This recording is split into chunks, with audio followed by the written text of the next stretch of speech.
Mm-hmm.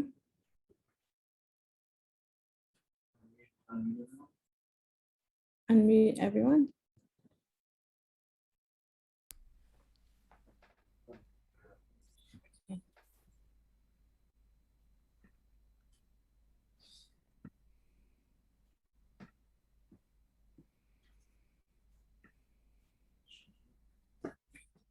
Mm-hmm.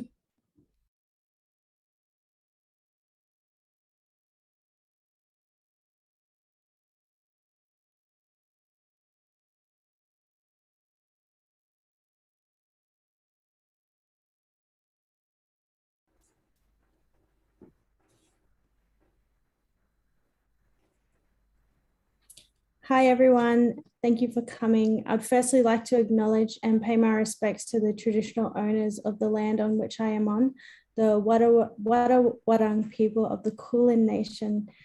And I would also like to pay my respects to their elders past, present, and emerging, and acknowledge and pay my respects to the traditional owners around Australia today, and all the First Nations people joining us. I'm a proud Warlpiri, Gurungi and Jawoyn woman from Katherine, Northern Territory, and I am the First Nations Community Engagement and Social Worker at Support Act. And joining me, co-hosting with me today is Mitch Tambo. Yama yama. Welcome everyone to Support Act's second Yarning Strong. Tonight we'll be touching on some very important and difficult issues around suicide, self-harm, within the First Nations, within our deadly community. But before going any further, I'd better introduce myself. I'm a proud Gamilaroi man from Tamworth, northwest New South Wales. Grew up swimming in the river, eating $2 chips and a $1 can of Coke from the pet shop. And I'm blessed to be here as a singer-songwriter. And I've had, songs go out to different countries around the world. And tonight's going to be a beautiful night where we can just open up the dialogue around, much needed topics. So let's do it. Let's meet our panelists. So joining us on our panel today is Deborah Cheetham, AO, Yorta Yorta woman, soprano, composer, an educator, and has become a leader and a pioneer in Australia's arts and landscape for more than 27 years. In 2009, Deborah Cheetham established Short Black Opera as a national non-for-profit opera company devoted to the development of Indigenous singers. The following year, she produced the premiere of her first opera, Pecan Summer. This landmark work was Australia's first Indigenous opera and has been a vehicle in the development of new generation of Indigenous opera singers. Deborah describes herself as a 21st century urban woman who is Yorta Yorta by birth, stolen generation by policy, soprano by diligence, composer by necessity, and lesbian by practice. Welcome, Deborah. Next on our panel is Jimmy Kyle. So he's from an Aboriginal-led punk rock band called Chasing Ghost, and is a Thungari man. Jimmy Kyle is from the mid-north coast of New South Wales. He speaks and writes with a potent mind.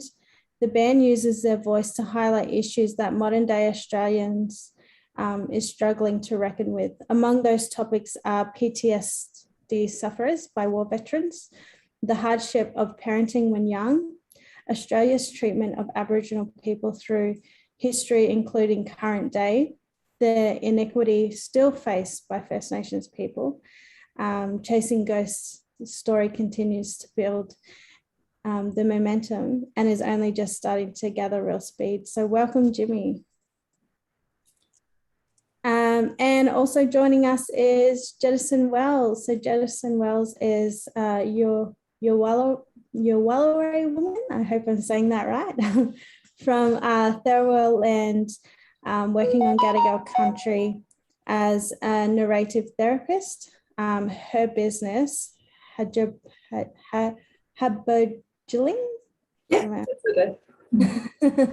Narrative practice focus on people unpacking shame for what it really is, just another opinion. And in navigating the world of work, having known personally the demands and constructs of community service, redundancy, working overseas, returning to work after parenting, working as a single parent, poverty, homelessness, and stereotyping. She thinks she knows a little about how people contribute to the economy and community and country today.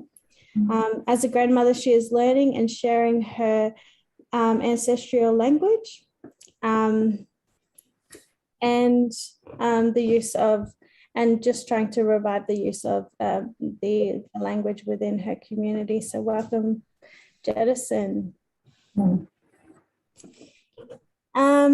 So before we start our session, I just want to let everyone know that if you are feeling triggered at all by anything that we say within this session, please feel free to call the helpline below. That's 1-800-959-500. And we will also be putting some after hour numbers in the chat if you do need to access it while within this discussion. So I guess the few things that I wanted to talk about before we start our conversation is mental health triggers within the arts community. So a lot of people within the arts community and the music community in general, when working in environments such as this, mental health triggers can include low or irregular income, which we're all experiencing quite potently right now in the arts and music community. Fewer safety nets, working environment can be late hours, working within the arts community. It's very transient. It's a competitive environment, it's short term, and there's a lot of physical strain involved. So these are impacts within music. And then we've got our factors as First Nations people that we deal with, and factors that contribute to suicide and self-harm, disempowerment, which is massive given our history, mental health issues, substance abuse, which stems from mental health issues, sexual trauma, loss of land and culture, transgenerational trauma, grief and loss, racism, social exclusion, stolen generation, incarceration, poverty, denied our rights. We live in third world conditions, lack of education and work opportunity.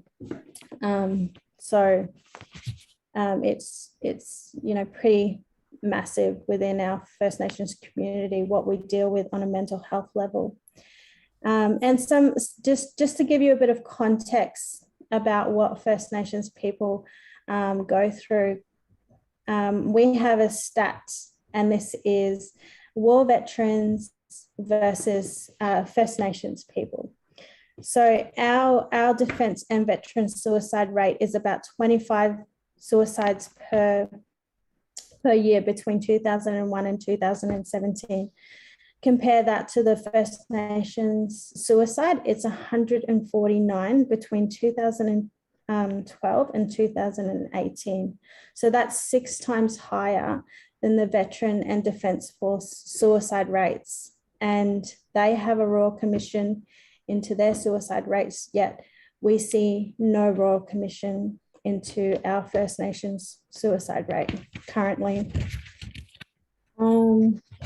So that's just a bit of context of what I want to give you guys today, and let's start the discussion. So I'll hand it over to you, Mitch. Coming in, thank you, my sister.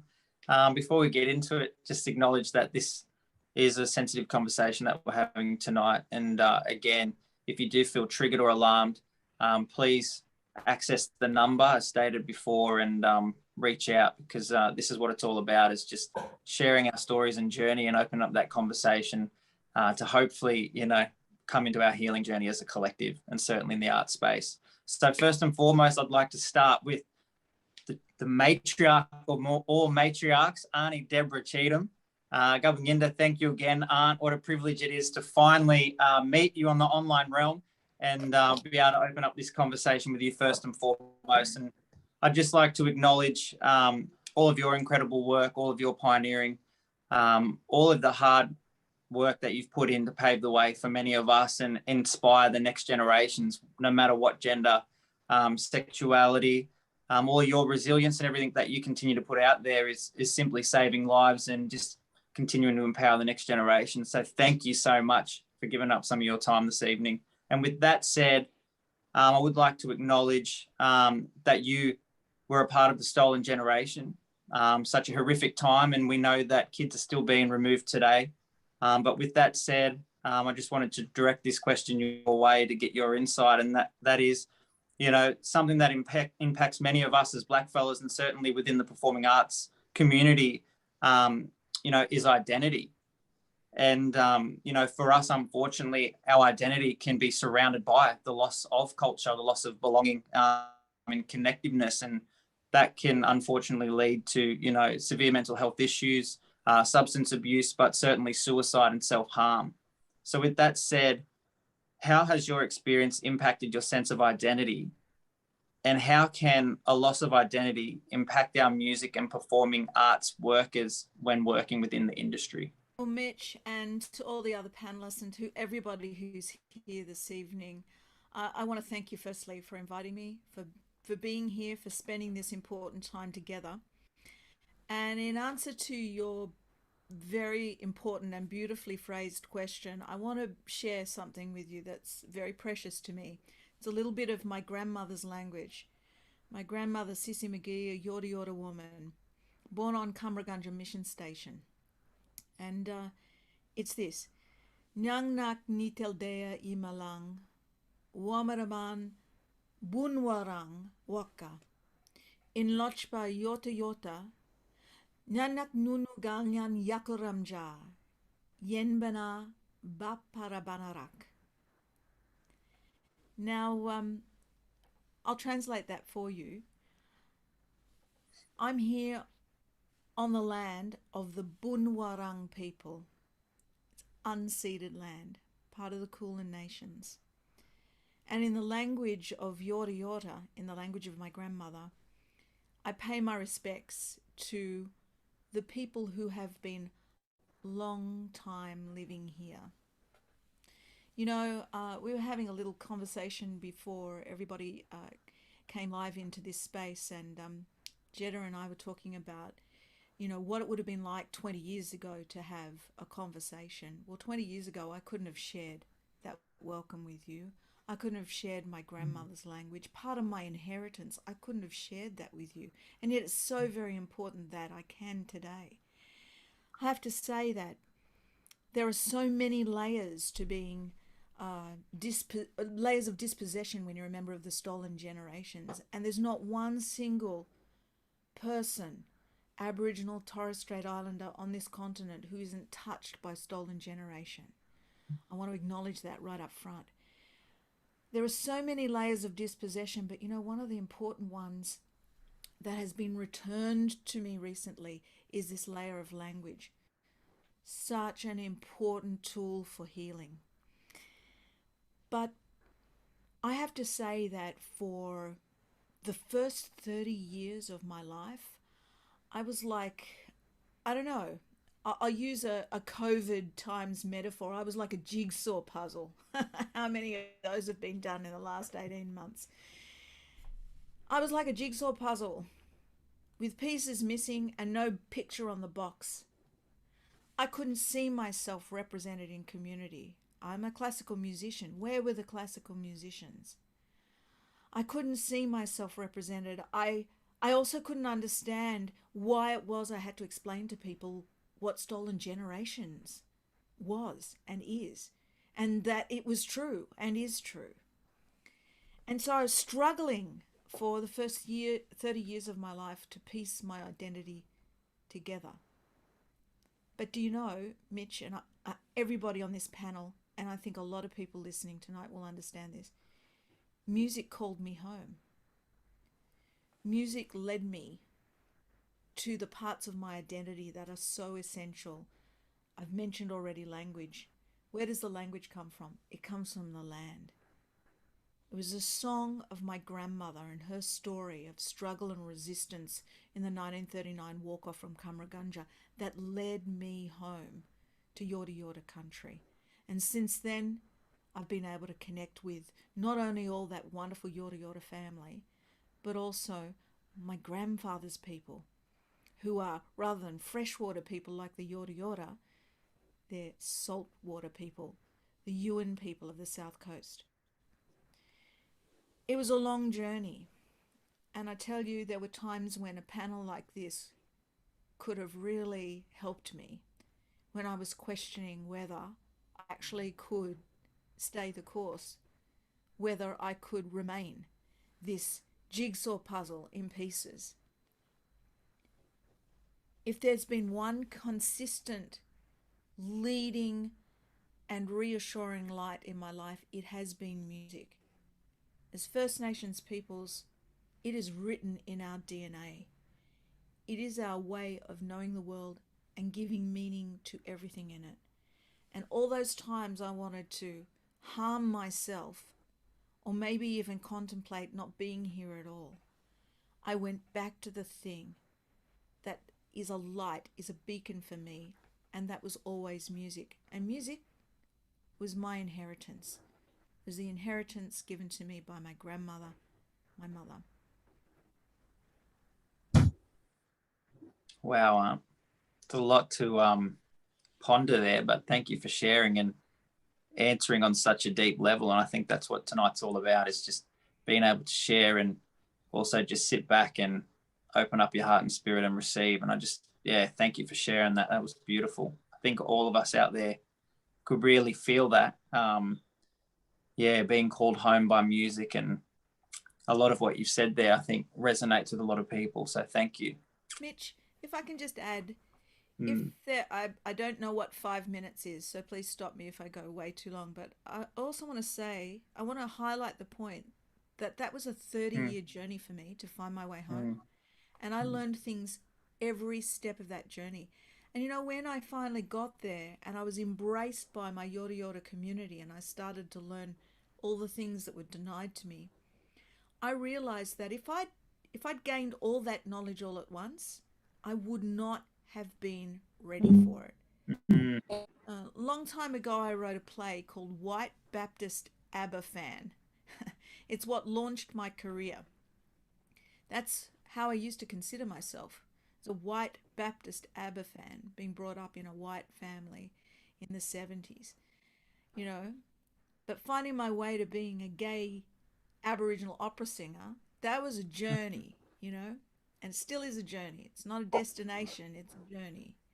So I encourage people, wherever you are on that journey, you might feel like you're never going to get there.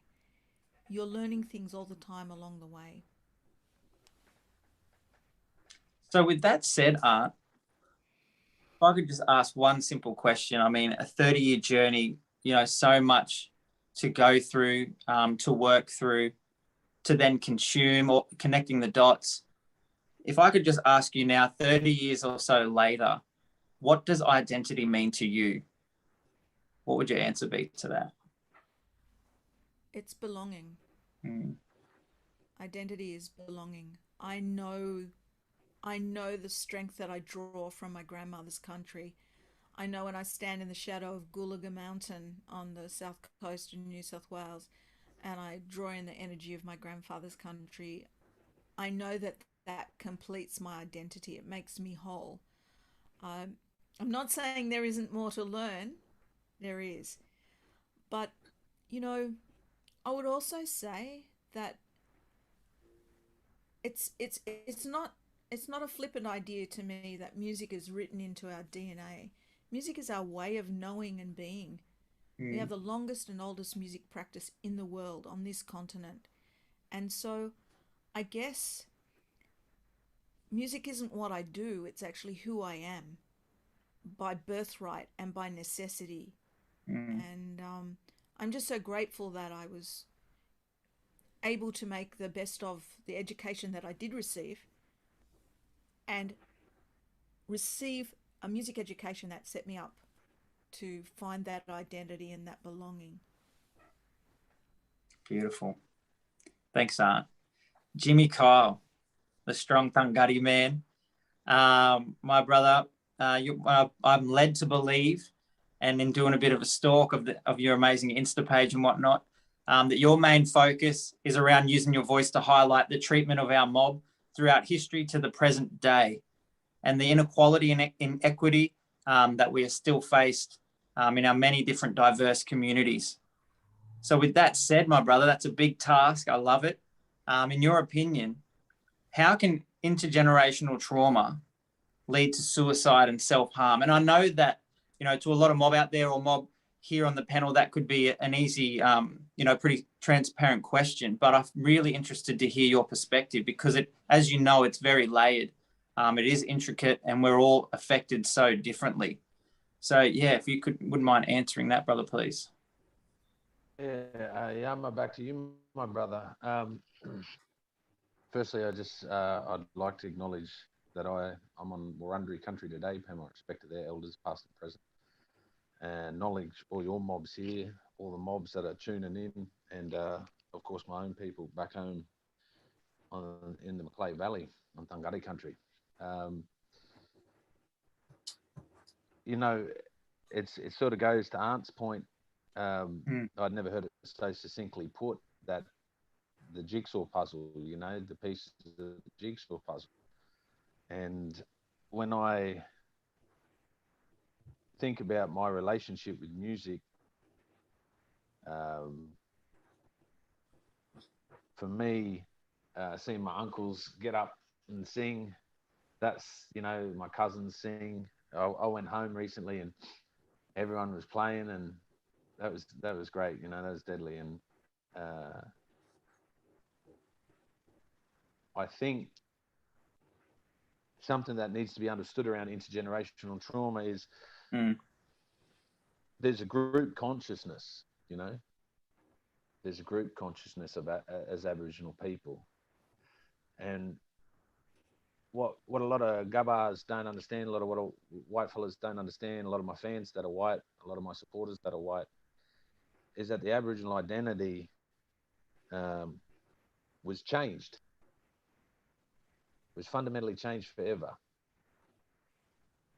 Because once upon a time, our people existed in their present state. And now forever, we carry the burden of knowing what's happened. We're always reminded we're in the invasion. Well, the invasion didn't leave. And we survive and thrive in spite of what's occurred. Someone could argue the point, for example, around the stolen generations. Well, look, Deborah, how well you've done. That was that old white mentality that somehow we had asked for this. Somehow we had provoked something, that there was a duty being served. But in reality, it's in spite of what's occurred, people still achieve. It's not because of what's occurred.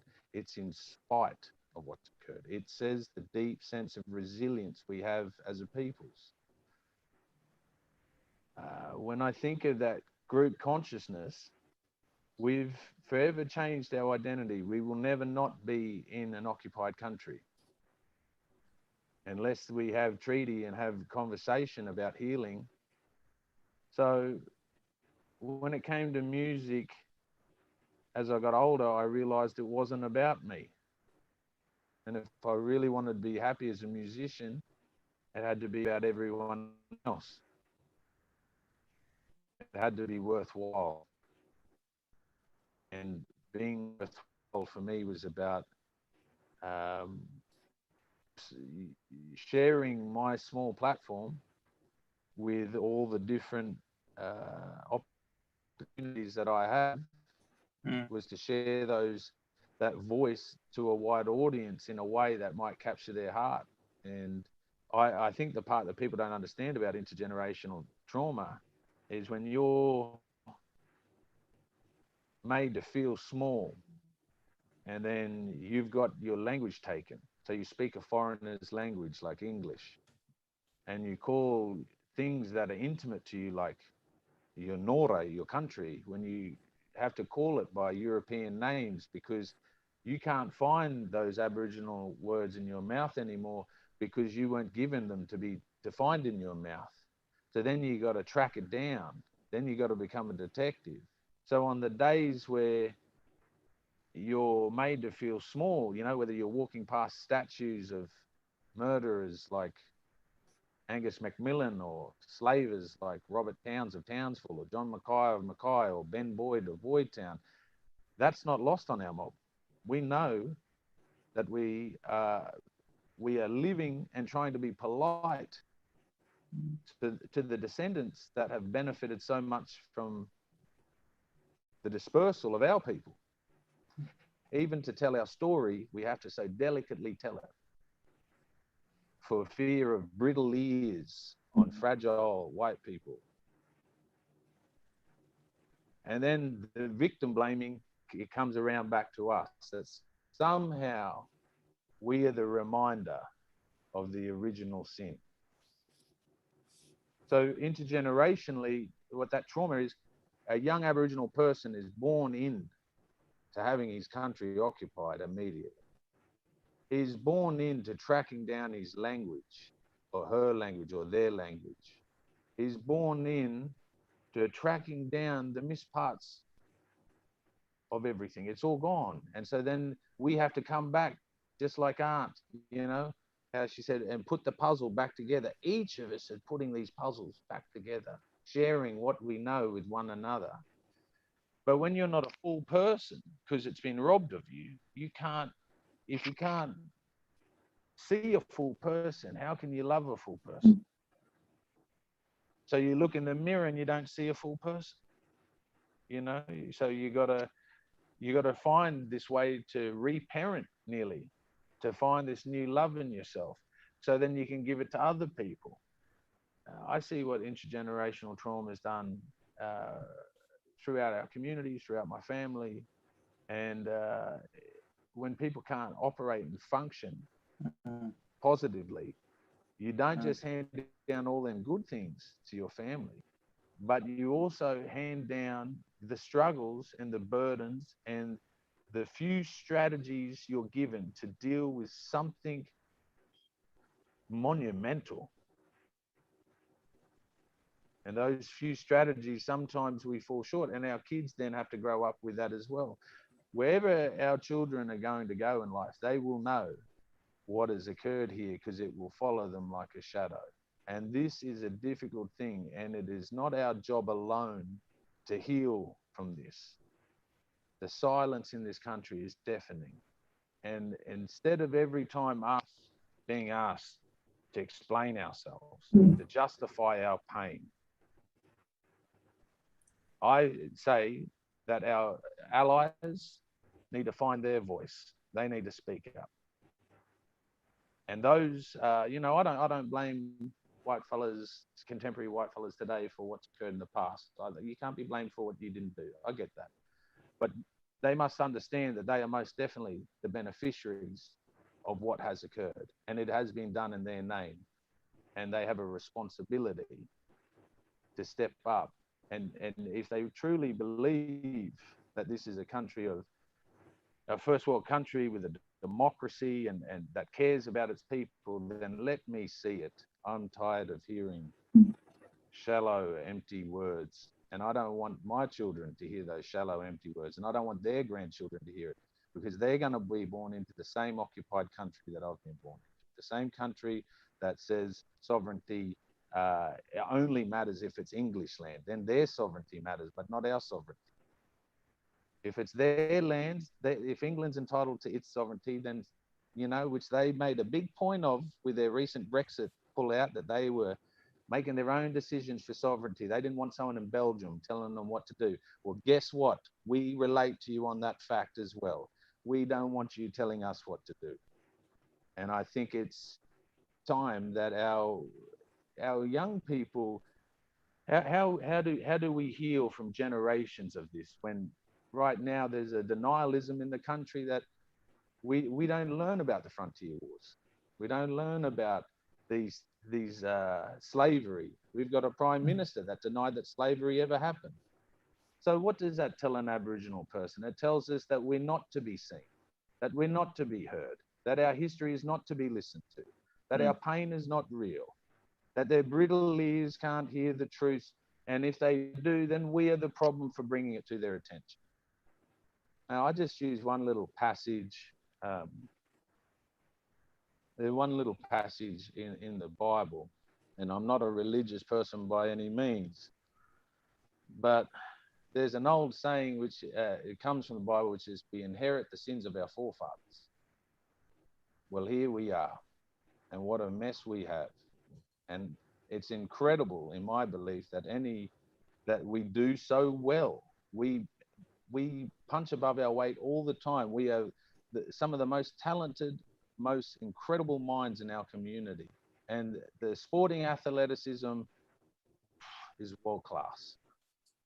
And we did that in spite of our country not wanting us, in spite of our leaders not representing us, in spite of their silence, in spite of their apathy rather than their empathy, we still have achieved. And I believe, if nothing else, our generations of the future shall be inspired by that. But we will be unpacking intergenerational trauma for many generations to come. We are in the invasion. This is not ended. Strong words, my brother. Now, before I move on over to my deadly co-host, Cerisa, I've got one question for you. I'm going to put a bit of pressure on you, see how you can just sum it up, because I don't know if it can be. So here we go, my brother.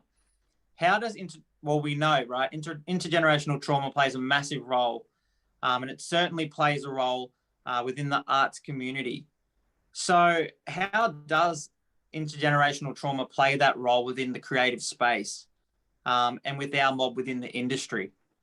When we go to shows, when we go to concerts, events and things like that, how is, I suppose, intergenerational trauma birthed out of the spirit and into words and into the creative space? Where do we see that, and how do we see that? Well, I think even, so many of our performances, it's about storytelling. First, we've got to be able to name it. So we've got to name it. We've got to be able to talk to it. We got to pull it out of the dark and pull it into the light. And we are all storytellers. We are born storytellers. Just like Aunt said, that we've got that song in our DNA. We got that yarn in us too. We can't help but share. You asked me a 5-minute question, 11 minutes later, I was still going. So that's what I'm talking about. So we've got that thing that we like to have yarn, and share that story. And we've got to just pull this stuff out of the dark, keep pulling it into the light. And I think that's what our performers do, whether, when you sung, on telly there, and I seen you singing in lingo, people don't realize how hard it would have been for you to access that lingo. We all know. But that's that thing, that storytelling. So how we occupy our spaces, that we are defiant in spite of all this. So I think in the art space, it's about sharing story, and what the arts have done so well to help to unpack intergenerational trauma is to create empathy with our audiences through being able to simulate the experience to some degree in their mind by hearing our stories. We place them in that place. So I think it's back to storytelling, my brother. Love it. Well said. Cerisa, do you think, my sister? That was really amazing and beautiful. All of you really hit home for me, because there's so many layers upon layers upon layers of what we as First Nations people go through, and it's amazing that we're here today and we're continue to thrive and survive in the conditions that we are in today. So Jedison, I just wanted to cross over to you.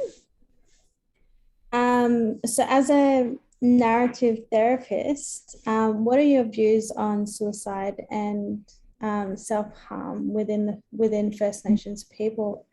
And what are some things people can look out for when they feel that there is no return, when they feel like their sovereignty is not being ceded, or their voices aren't being heard? How can we support our mob and uplift our mob?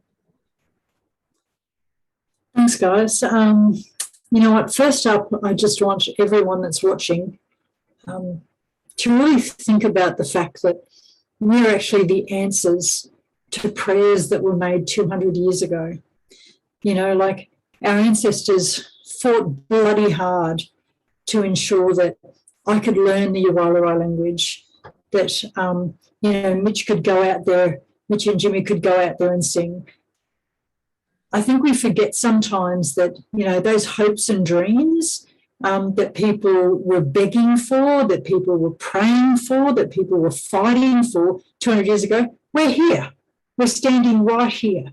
Okay, we make up, all of that stuff. Unfortunately, what comes with that is an incredible pressure. At the moment, we're going through COVID. We may or may not have lost our job. We may or may not, be making money. We're experiencing the same COVID trauma as what everyone else is. But in addition to that, we're also going through the normal everyday trauma of being an Indigenous Australian, which unfortunately is becoming, an everyday thing. I remember back to when I'm 53 now, and I remember back to when I was 12 years old, and a friend of mine and myself ran away from high school. We were in year 7 in Queensland. We ran away from high school. And when we were found 12 hours later, my friend, who was white, didn't have an Aboriginal father, she just got sort of like a tap on the hand, everything's going to be all right, your parents love you, it'll be fine. Where I was told that I would never, like quote for quote, that I would never become anything. And it was a complete waste of time that we were even assimilated. That was awful. That was to a 12-year-old girl. 12-year-old girl who had no idea of the world and, no idea what was going on. But you know what? It fueled me furiously, because here I am at 53 years old, learning my language, teaching it to my children, teaching it to my grandchildren, and being the answers to the prayers. Now, when it comes to not wanting to be here, people call it suicide. There are quite a few people who don't call it suicide. They say, you know what, I just want to go and be with the ancestors. I'm done with this time.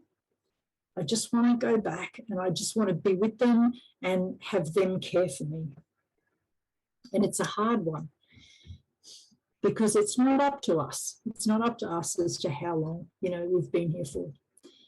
And to feel so down, to feel so lonely, to feel so isolated from your community that you would choose taking your own life and going back to your ancestors, that's huge, absolutely huge.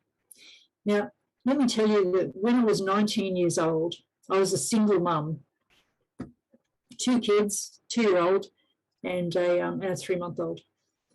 Everyone told me, the story that everyone was telling me was that I was worthless, that I slept around, that I was never going to be a good mum, all these stories that are around there.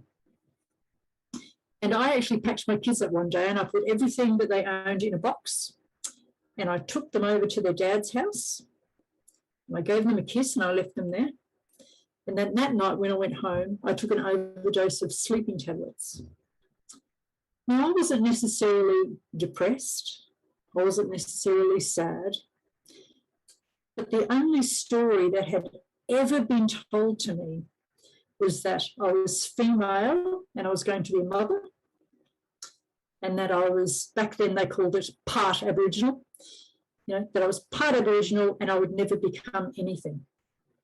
So with those two stories intertwined, I ended up with the story that I was never going to be anything. I couldn't be a mum. I couldn't achieve anything in this particular world. So I tried to take my own life. Now, luckily for me, and I'm extremely grateful, let me tell you, because at 53, I have 4 children and 5 grandchildren, which is absolutely fantastic. But, that night, I got a call from, I think it was the Salvation Army, where it was incredibly difficult to find a place in housing for a young mum with 1 kid. So you can imagine how incredibly difficult it was for them to find a place for a teenage mum with 2 kids. And that night, they actually rang me, well, they tried to ring me, to tell me that they'd found me housing. And the person that I was living with, my flatmate, was so excited that she tried to come and wake me up. She thought I was napping, and she actually saved my life, which was wonderful. But the reason I tell that story is because we have this image of this, what a suicidal person looks like, that that they've given up all hope, that they've done something that's just so against humanity, or they're just so down with themselves, that sort of stuff. It's not like that. We're just stories. That's all we are. We're just stories. And somewhere along the line, some arsehole comes along and they take the pen. They determine, what the end of the story is, and we accept it. We don't realise that we can take that pen back and that we can write the end of it, ourselves. It's incredibly difficult when you've gone through a childhood where society tells you that you're crap, school tells you that you're crap. You might have come from a loving family, but you get, people treating you like crap outside of that. It's this story that just bombards you. And then you get to adulthood and it's like, oh, well, you'll be okay. It doesn't work that way. Yeah, that's really, like, you just, what you brought to my mind was, a lot of people, when they do get to that stage, they feel like there is no help and there is no one that they can speak or reach out to. And that's what I noticed within First community. You just see a lot of people just, going into themselves and not expressing themselves, and not saying, hey, this is how I'm feeling, I need help. And that's the step that we as First Nations people need to get to. Like, we're all dealing with a lot of these mental health issues and a lot of these background issues that we don't know that we're struggling with until we reach out and ask someone and say, hey, like, I'm feeling like this, I don't know what it is. Can you help me understand? And and we need to all just understand that it's okay to feel those things, and it's okay to feel that way, because we all go through them and we all struggle, and we're all there. We're all probably feeling the same things as First Nations people, and we just need to speak and talk about it. That was beautiful. Thank you, Jeddah. No problem. Mitch, I'll pass it back to you and Back. pass the baton back. I'm trying to absorb it all. Now you want me to go and present? It's like, nah. Aunt Deb, I'm back. I'm sorry, you've been patient, but I'm not finished with you yet. I've got more questions, Aunt. I'm ready. I hope you're ready. So with that said, bring it on. What do you think we can do, Aunt, to create a deeper sense of belonging within the art space? Yeah. Look, 12 years ago, I decided to create a company, Short Black Opera. Seemed like a wild kind of thing to do, create a First Nations opera company in Australia, but we did it. And it attracted so many singers, so many talented singers came. And Carl, Jimmy, if I'd known about you, I would have been coming for you, mate.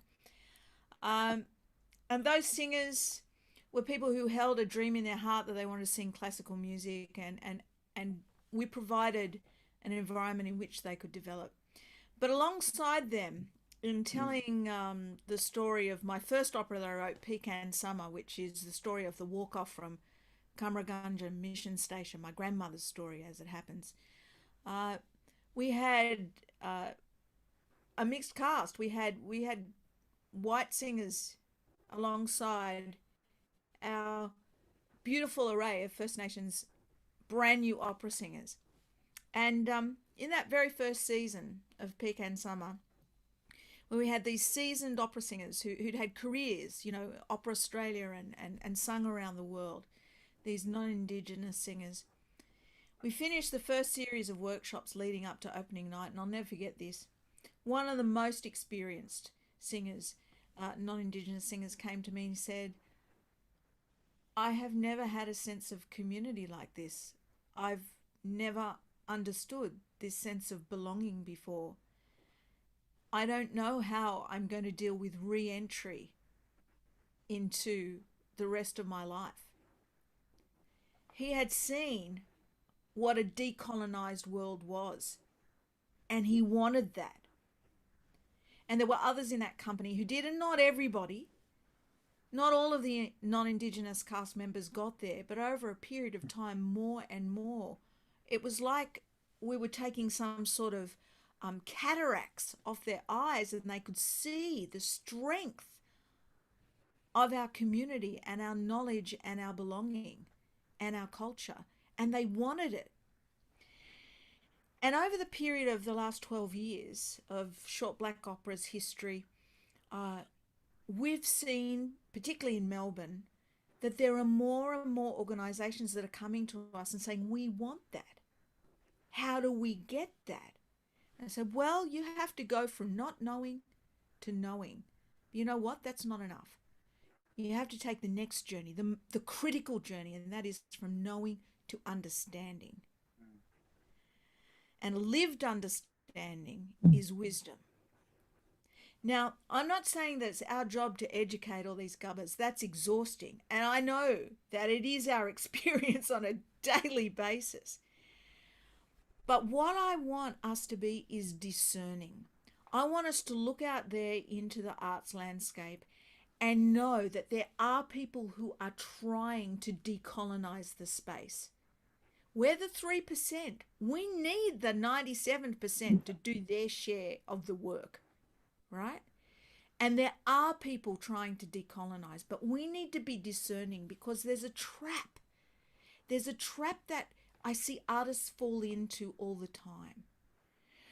When they're asked to be the so-called Indigenous content in someone else's story.